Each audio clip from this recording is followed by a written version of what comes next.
Thanks so much for joining us. Carrie and I think came up with this actually.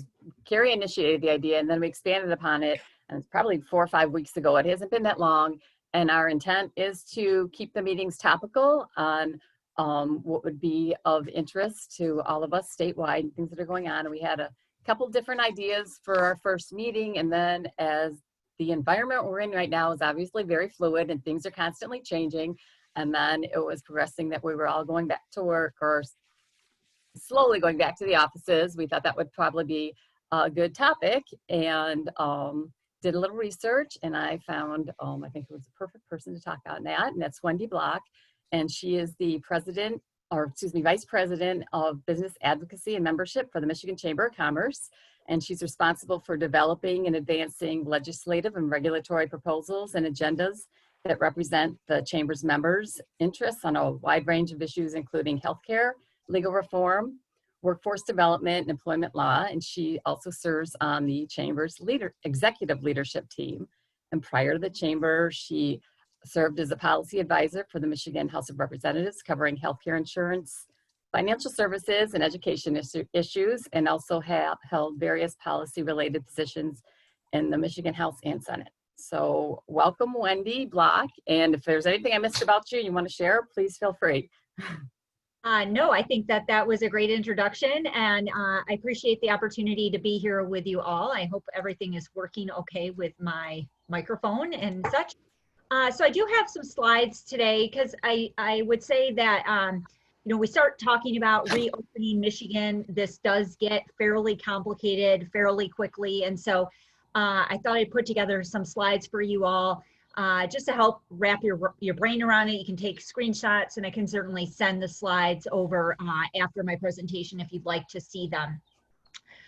So for those of you that are not familiar with the Michigan Chamber, we are a statewide business organization. We really specialize in advocacy, business advocacy, and that means standing up for job providers in both the legislative, political, and legal processes. So we work to get pro-business candidates elected to various statewide positions as well as federal positions. And then we work on the policy end of it. And then, of course, we know that you can win the battle in the Capitol, but you can always lose it in the courts. So we do get involved from time to time in some of these legal battles about, what was intended by the legislature and whether a law should be upheld. We represent about 5,000 members from across our state. Our members are from all 83 counties. They're across all industries. They're primarily businesses or employers, but we also represent trade associations and our local chambers of commerce. So they fall under kind of what we call the federation umbrella, the local chambers do. And we try to find good ways to get synergy there. We aren't 100% aligned on 100% of all issues. We're independent organizations, but we really do value our relationships with our local chambers. And altogether, our members represent over 1 million employees, or they employ over 1 million employees across our great state. So I thought we'd start with like a little bit of humor, because I think some of this can get really heavy, but I think you all remember March and just how crazy all of this began, starting with our toilet paper debacle, and just kind of how much things have changed. I think like the rest of you, I think back to March and it feels like it was 5 years ago, right? When really it was only just a few months ago where we were watching people, pile carts full of toilet paper and forming lines outside of grocery stores and that sort of thing. And then, am I having problems with my mic here? Nope, you're good. You're good. I thought I was hearing myself echo. And then fast forward, here we are. And, I think we're all probably a little bit sick of being at home, although we've now been given the clear to be doing more things, but certainly kind of this idea of working from home, if you can be working from home remotely, and can all probably look at this cartoon and kind of sympathize or empathize with it a little bit. I see my 11-year-old son here in this cartoon more than I do my husband at this point, but regardless. So just thought I'd start with a little something a little light to hopefully bring a slight smile to your face. But now I'm going to get into something more serious, which is really kind of where we've been and now where we're going. By now, I think a lot of us are familiar with the numbers here, but nationwide, there are 2.15 million cases. We've had over 118,000 deaths. In Michigan, we've had 65,600 cases and just a little over 5,500 deaths. And you can see here, you know, primarily those cases have been focused in the Southeast Michigan area. You know, you're talking about 3,500 of those deaths occurring in Wayne and Oakland County, but certainly some other hot spots. The good news here is that for the most part, in most counties of our states, cases are on the decline. You can see this with this number. It's a little bit outdated with the graph from the New York Times. But for the most part, we're seeing kind of these hot spots start to disappear, if you will. They may be appearing in other parts of the country, but in Michigan, primarily, they are decreasing. Cases are still on the rise, though, in Washtenaw and Berrien County, and that's something to keep an eye on. And just kind of as we continue to open up, you know, what does happen here in terms of where we might see new hot spots and that sort of thing. I know the governor's office is watching that very carefully. So just, you know, again, to give you a perspective of kind of how quickly a lot of this has affected Michigan and Michigan's economy and many of our friends and families, the impact on Michigan's economy has been very severe. So 23.8% of all payroll jobs have been lost since March. And you can see here that 56.7% of the jobs in the accommodations and food services industry have been lost. Our restaurants in particular have been probably the hardest hit of any industry, but there are also significant job losses in wholesale trades as well as manufacturing. In manufacturing, I'd say that we're hearing anecdotally, and also you can see some of the statistics that the jobs are starting to come back, but we're going to find there are going to be lags for certain industries, especially, you know, kind of in that retail, restaurant, even hotel area where people may be still reluctant to kind of get back to their normal lives where they feel like, okay, I can go and sit down in a restaurant inside and eat a meal. Some people just aren't ready to do that yet. You know, people are on different continuums of their personal risk tolerance, if you will. And unemployment continues to be very high. So since more than 2.2 million claims have been filed in Michigan alone for unemployment. I mean, these are staggering numbers. We've already paid out $5.6 billion in benefits since March. To put that into perspective, and these are state and federal benefits, but at the start of this pandemic, Michigan had $4.66 billion in its unemployment trust fund, so for state benefits. So combined state and federal, we've already surpassed what we had stored up for the last 10 years to get ready for the next recession. So this payout in benefits is extremely high and not anything that anyone had anticipated. There's also a big issue going on with fraudulent claims. You know, criminals kind of are seizing this opportunity, right? They recognize that state agencies are overwhelmed. They've never seen this volume of claims. And so people are filing claims, which we call identity theft claims, in Michigan and across the nation, trying to take advantage of this opportunity where there aren't a lot of checks on claims going on, that there's a big move to just push money out the door. And so we're seeing other claims, legitimate claims, kind of getting caught up in the process because of these 4,000 claims being flagged as fraudulent. That means people have to work to submit documents and other materials to clear their names to say, no, this is a legitimate claim. And that's kind of been pouring gasoline on fire in a lot of ways, because I'm sure you've seen in the news, there is a significant backlog.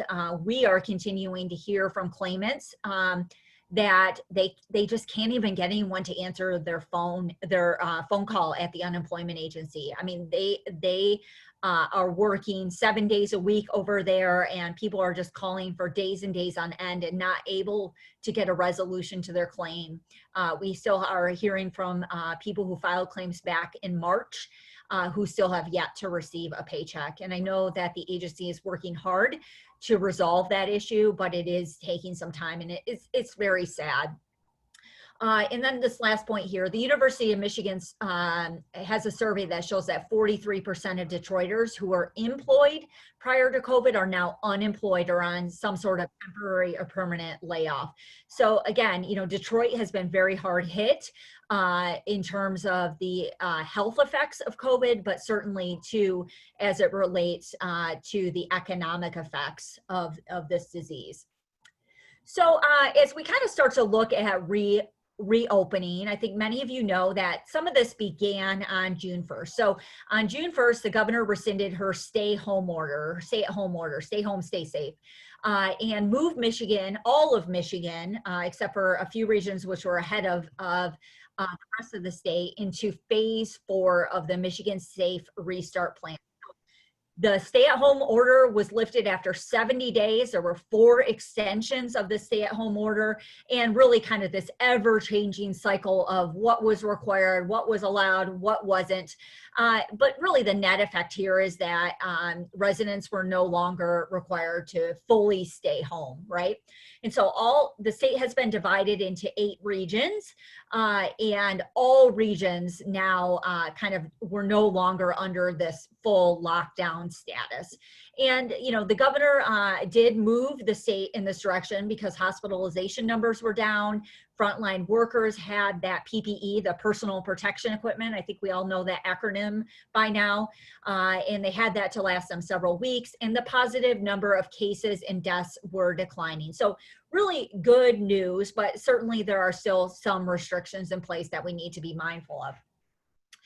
Under Executive Order 2020-10, there were a number of practical implications. So groups of 100 or less are now allowed to gather outdoors if they're social distancing. Office work was allowed to continue if it wasn't able to be performed remotely. But that any work that is capable of being performed remotely must continue to be performed remotely. There isn't a whole lot of guidance here about what that exactly means. Does it mean that if a portion of your job can be performed remotely, that all of it should be, or if only all of it? So there is some gray here and some discretion on that question. And it also said that in-home services, including housekeeping, can resume. Effective on June 4 and 8, other things were allowed to reopen. So that's when we saw retailers start to reopen, restaurants, day camps, outdoor pools, but with some restrictions. So people have to wear face coverings in enclosed spaces. And then of course, earlier this week, I think much to many people's delight, there was an executive order that allowed hair and massage and nail salons to reopen on the 15th in all regions. But I will add that that doesn't necessarily mean you can get an appointment, right? So, you know, in terms of what else, the governor has called for everyone to continue to be smart. She wants to encourage people to continue to practice social distancing, to get tested if you have symptoms or you're around someone who has symptoms or actually has a positive test. And it says that, you know, businesses that are requiring employees to return to work must comply with a number of safeguards. And we'll talk about those in a minute. And that businesses can deny access or entry to individuals who don't wear their face mask coverings. And you're seeing that sometimes on the doors of retailers that say, you know, no mask, no entry, just kind of like the no shirt, no shoes criteria. And it says that a willful violation is a misdemeanor. And the governor is encouraging local units of government to kind of look at their own requirements and decide whether or not they want to take things the next step further. We personally have, the chamber has concerns with that because it does create a patchwork scheme and it just makes it more complicated for employers to really be able to comply. And we've seen, though, that many of the local units who have had their own ordinances on these issues have since rescinded them because they felt that the governor's order is sufficient. And so that is good news in that regard. So in terms of what isn't allowed, indoor social gatherings and events of more than 50 people, or I'm sorry, 10 people, things where there's close contacts or shared services. So that's like your gyms, the salon should be off there, but indoor theaters, tattoo parlors, casinos, amusement theaters, etc. And we kind of find some things kind of coming and going on this, because region 6 and 8 have now moved into phase 5. So they can have indoor events up to 50 people, outdoor events of up to 150, and the salons and the movie theaters and the gyms are open there. So that's in the northern Michigan as well as in the UP. And then for all regions of the state, and this is good news to my family, overnight camps have been given the clear to begin in all regions on the 15th. So it's a lot, and I think there's still a lot of questions out there. I see things every day where I'm like, I'm pretty sure that that's not allowed by that executive order. And I think that's reflective of the fact that, we're up to over 115 executive orders at this point. People can't keep track. Their heads are spinning. Which one was rescinded? Which one applies now? Where are we with a lot of these things? Oh, I thought that was a lot. No, only in region 6 and 8. And I'm paid for a living. I'm a lobbyist, and I'm paid for a living to help my members navigate through these executive orders and to work through these questions. But with all of these executive orders, as well as all of the federal guidelines and requirements, as well as the new federal laws about paid sick leave and other things, it's just a lot.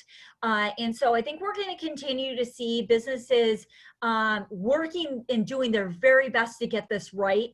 But you just have to show them some grace, is kind of what I'm asking, is that, and if you see something, say something, right? You don't have to be rude about it, but if you're unclear or you don't think someone is doing it to the book, maybe just kind of asking to see the manager and expressing your concerns. That, I think that is very helpful to businesses right now as they try to navigate this. And it's going to be this kind of ongoing thing, right? We are going to continue to see further development of these executive orders. We expect every region to move to phase 5 around July 4. And so we're going to expect ongoing capacity restrictions, but for more things to open up. When we're going to get back to normal, though, I can't tell you. And I think we all kind of want to know, like, what that's going to look like and when we're all going to be able to go back to the office. And I don't have any inside trade secrets there at this point. We don't know. So just a few other points here. There's another executive order that kind of works in tandem with all of these other executive orders related to businesses and what they have to do if they are requiring their employees to come to the office or to come to the workplace. So they have to have a COVID-19 preparedness and response plan. There are templates. I will share some links on that in a minute.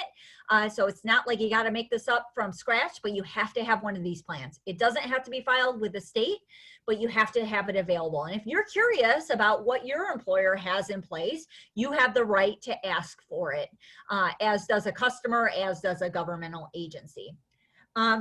You have to provide COVID training to employees. You have to conduct daily entry self-screening protocols. So you don't have to screen people, but you have to ask them to self-screen themselves. And that applies to both employees and contractors. You have an obligation to keep everyone 6 feet apart and to provide face coverings and to require them to wear them if you can't be more than 6 feet apart. You have to do facility cleaning and disinfecting and do that especially on those high touch surfaces. You have to have protocols to clean and disinfect if there's a positive case, to cordon off that portion of your workplace and to ventilate the area. You have to make cleaning supplies available to employees, to urge them to wash their hands regularly or use hand sanitizer. You have to make sure that you are not discharging, disciplining, or otherwise retaliating against employees who are staying home or who are leaving work when they're at risk of infecting others with COVID. You have to restrict business-related travel to employees, promote remote work when possible, and adopt any additional infection control measures that are reasonable. I mean, this list alone is a lot. And so again, if you're in a workplace and you don't think your employer is doing all this, it's important to have that conversation and to understand, and most employers are going to do that. They're going to go to their employees and help them understand how they're working to keep them safe. They want to work with their employees to make sure that they're getting this right. They'd rather have employees come directly to them with concerns than to call a state agency and to report something that they think isn't right. So again, we just encourage this open line of communication. So if you have a positive case, there's also a number of things that need to happen. You have to notify the public health department. You have to notify anyone who may have come in contact with that person, including contractors and suppliers. You can only allow employees to return to work after they're no longer infectious, according to the CDC, and that's usually a 14-day quarantine period with no symptoms, no fever. And you have to establish a response plan for dealing with a confirmed infection in the workplace. So sending other employees home for quarantine, temporary closing part of that work site, et cetera, and doing deep cleaning. So in terms of doing your homework, and I keep talking about doing your homework, but PPE is kind of a big issue right now. We know it is, has been in somewhat scarce supply. We do have a buy local list that we've put together, and I have a hot link here. There's also OSHA workplace guidance, and Michigan has a state-run OSHA plan, so that's why it's called MyOSHA, and it's broken down by industry. So if you're wanting to put workplace safety guidance into, and you need to, but figure out how to do that, you can look by industry there with that link. There's a reopening checklist that we encourage employers to look at as they start to reopen and bring back employees. And then certainly there's those preparedness and response plan templates that I mentioned, you know, kind of that everyone needs to have it. You don't have to reinvent the wheel. We have 4 different plans that you can take and kind of modify as need be. There are, you know, as we mentioned, a lot of employee rights. There's this is not a mandatory poster, but there are a number of posters on the state's website about, you know, what the employer's obligations are under the MyOSHA Act, and what workers have the right to do there as well. And then there is a hotline. So if employees see something, you need to know, if you're an employer, that this information is out there. And again, it gets back to this idea of we believe that it's best to have that ongoing dialogue with employees. See something, say something, report it internally, because if you don't have that, it's very likely they'll find a phone number along these lines. And you know, we want to encourage that employers to be good actors and to do everything they can to get this right. So before I finish up, you know, there still are so many pain points for businesses across the board related to COVID. Access to cash continues to be a huge pain point for employers, just this balance sheet issue, people hanging on by a thread because their business still has not been given the green light, or their customers haven't come back, that sort of thing. That's going to continue to be an issue. We're finding that employers are having a hard time returning employees back to work from enhanced unemployment benefits. So these are the unemployment benefits that became available to employees under the Federal CARES Act. So on top of their state weekly benefit amount, they get a flat $600. So some employees are making up to $54,000 a year on expanded unemployment benefits. And if they're only making $15 an hour, you can see how it might be difficult to you know, get the employee to return. They make more money being off of work than they do working. There's this limited window on the Paycheck Protection Program. These are these forgivable loans that became available to employers for payroll under federal law. There's still access to PPE issues and the added costs. We're hearing from members that they're just, especially in the retail and restaurant industry, they're burning through gloves at like an amazing rate, and it's just becoming very costly and difficult. There's, of course, customer and supply chain disruptions, sorting through all the new laws and regulations, worry about a second wave. You know, what happens if I have to go through this again? The government comes in and says there's a new stay-at-home order and we have to kind of go through this again. What does that look like? There's also a lot of worry about getting sued. You know, I'm doing everything I can to get this right, but is some sort of opportunist plaintiff's attorney going to come along, and am I going to, you know, be made an example of with a lawsuit? And how do I afford that? And more. So again, a lot here, a lot to think about. We do have a recovery agenda that we are working on. As I mentioned, we're an advocacy organization. And so we're working on the back end of, how can you help job providers and get the economy restarted. We're focused on liability protections, taxpayer protections and relief, regulatory assistance, and then investing in Michigan, because we know that, we need to continue to invest in the companies that are here. And so you can view that at that link there at your leisure. And I'll mention before I close here, we are doing a series of webinars for our members. They are free. There's a number of on-demand webinars available, as well as upcoming webinars, and you'll have the links to those when I send the slides. So I'm going to end there. I don't know how we're doing on time, but my name and my email and my phone number are all here. So if we don't have a chance to get to your question today, or you log off and you think, what, I did have a question, you can feel free to shoot me an email or give me a call. Thank you so much, Wendy. That was excellent. I think that was more than I think we could have asked for. And I'm looking for questions. And the only one that I had so far was about the links. And yes, we will be sending everyone the links who's on the call, because we have your information. But I had a couple other questions prepared, but you answered them. So I don't even need to ask those. But I'm looking for, There's a question. Okay, we have one here. Any reason for virtual fundraising, especially for nonprofits? That's a good thought. I don't have any resources on that myself. But I know, we talk about how everyone's had to pivot, and I think we're all probably sick of that word at this point. But just like this event, right? I don't know if you were planning on having it in person, but we were planning on having a number of events in person, and we had to make those virtual and turn on a dime. The same thing is going for fundraising. And as a nonprofit ourselves, we've had to kind of shift our fundraising efforts and our sponsorship opportunities. I think if you already had something in the works and you're trying to change it, what we found is just communication, just explaining to someone that you're trying to figure it out, and we want to hear their input, and you want to try and keep them with you on things. And so, I think some of this just kind of comes down to communication and helping people understand where you are in this moment, right? If it's general fundraising, helping them understand what you've done to help them during the pandemic in terms of resources or other things. And then how do you plan on continuing to help them move forward? So I know that's kind of general, and I'm not sure specifically the question, what it's specific to, but those are some thoughts. And I do think there's a question here about the CARES Act. Yes. So it says, do you think the pandemic assistance money through CARES will be extended past July 25?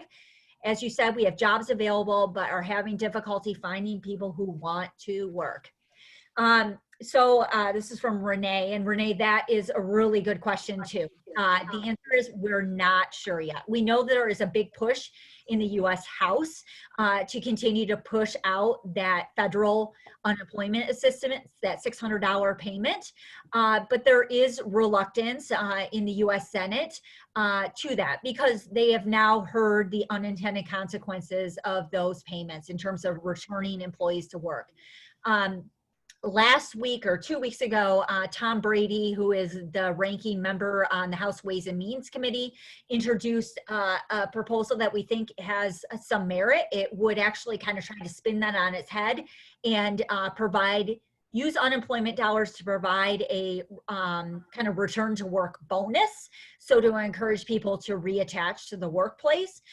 There's some questions though about, how does that impact people who've been working all along, who've been doing, what we want them to be, or haven't faced that layoff? How does that work? And so I'm not sure if they'll be able to work through those questions. There's also been some discussion about maybe tying the $600 to a state's unemployment rate, or scaling it back every 2 weeks.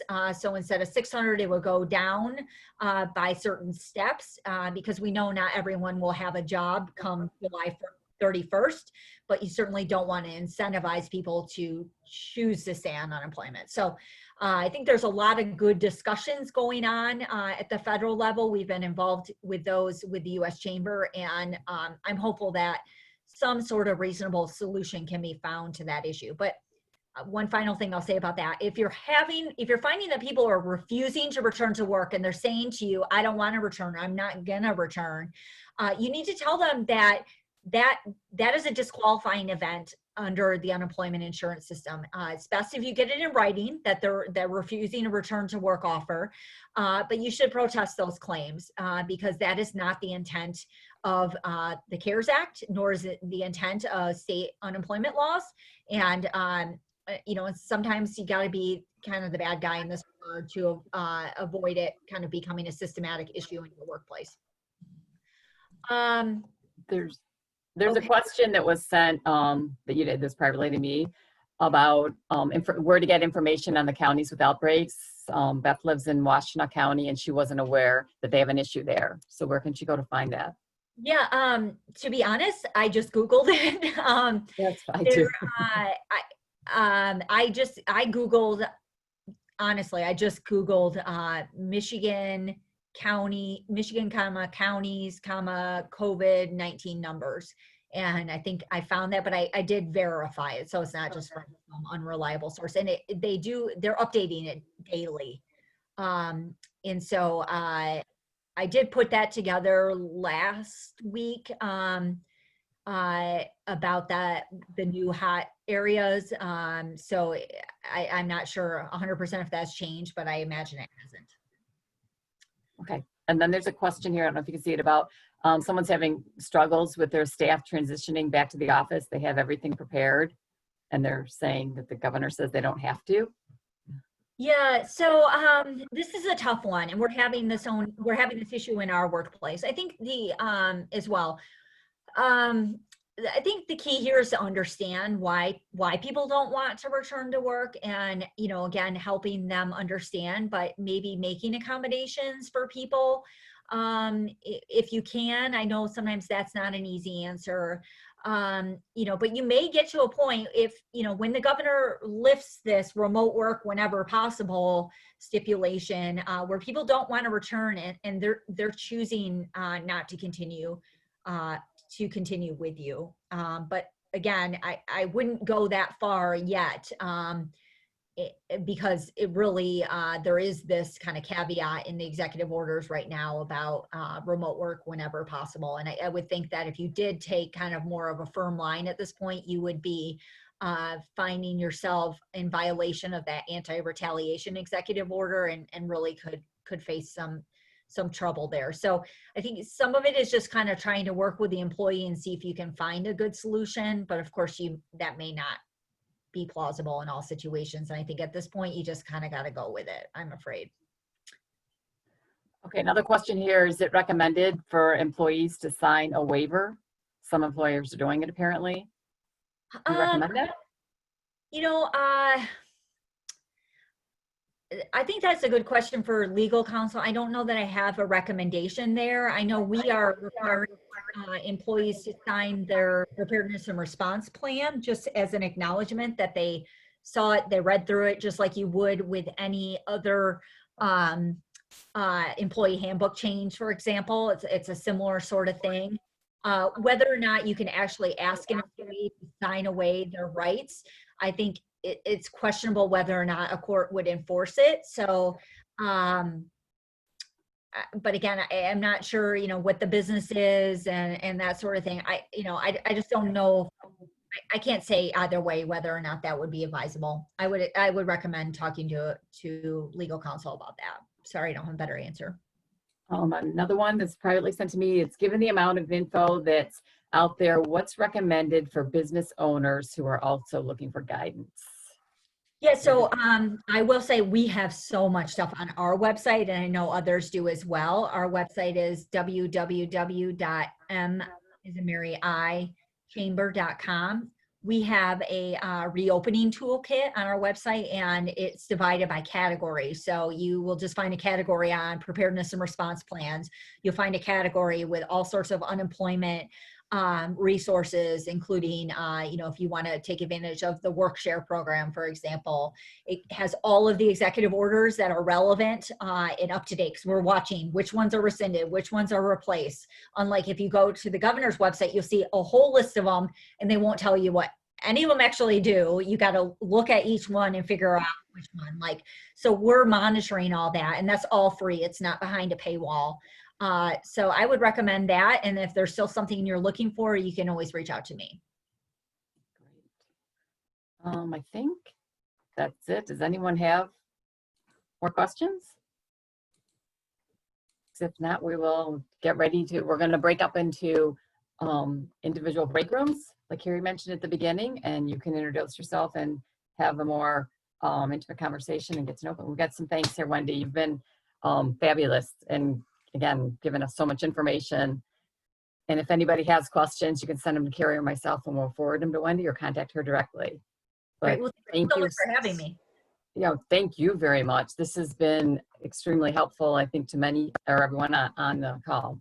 And I just have to add, I know you made the comment, but my next very important meeting, or I should say appointment, is at 2:30 this afternoon, because I am getting my hair cut and colored. I've had an appointment since April 8th, and it keeps getting moved back every 2 weeks. So she's been fabulous about rescheduling me, and I am her. She's on the second shift because my salon's doing 2 shifts. They have a morning shift and an afternoon shift, and she's coming in at 2:30, and I'm her 2:30 appointment. So I'm excited. Okay, so we're all good. Anna, are you going to break us up into? Yep, I'm going to do it right now. Okay.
Hi, everybody. Welcome back to our main session. So we're going to stay and hang out until 1:15 if anybody else wants to join. Anna, if you can tell us, I know that there's a way that you can download the chat. So if you wanted to go back and see everybody, I mean, we'll include it in the follow-up email as well. But do you know how to do that you can let people know? Hang on one second. Are you talking to me? No. Hi. Sorry. Because I was the one who sent you the email. I was talking to Anna Grace because Anna Grace is the person that actually does that. I'm sorry. No, and I was talking, I was on mute, so I did a rookie mistake. So when you go to type in into the chat on the bottom right, they're very small, but there's 3 little dots to the right of your message box on the bottom right corner. And you have the option there to save your chat. Yeah, I don't have that feature for whatever reason. Well, I'll use If you have a Chromebook. Chromebooks don't have them, just so that you know that. Yeah, we'll send it. We'll send it in the follow-up. We'll send it in the follow-up email as well. But no worries. Thank you. And we had a couple of people that were HR specialists that were on the call that had a couple thoughts to share about our conversation. So if you guys, Sue, I think Sue Justice. Yes. Hi. Where are you? I'm looking. I'm somewhere. On mine, I'm in the upper left. But, I'll find you. Just I don't know keep if that's typing. where I'm Okay, gonna there you be. are. All right. I'm going to pin you. So, well, I don't know if I think I pinned you just for myself. And then Anna, you have to pin her for the whole team. But go ahead. Let us know what you think. Well, first off, excuse my informality piece of this. I didn't expect to be like putting myself on the screen, but but you know, I just want to throw out there the biggest thing that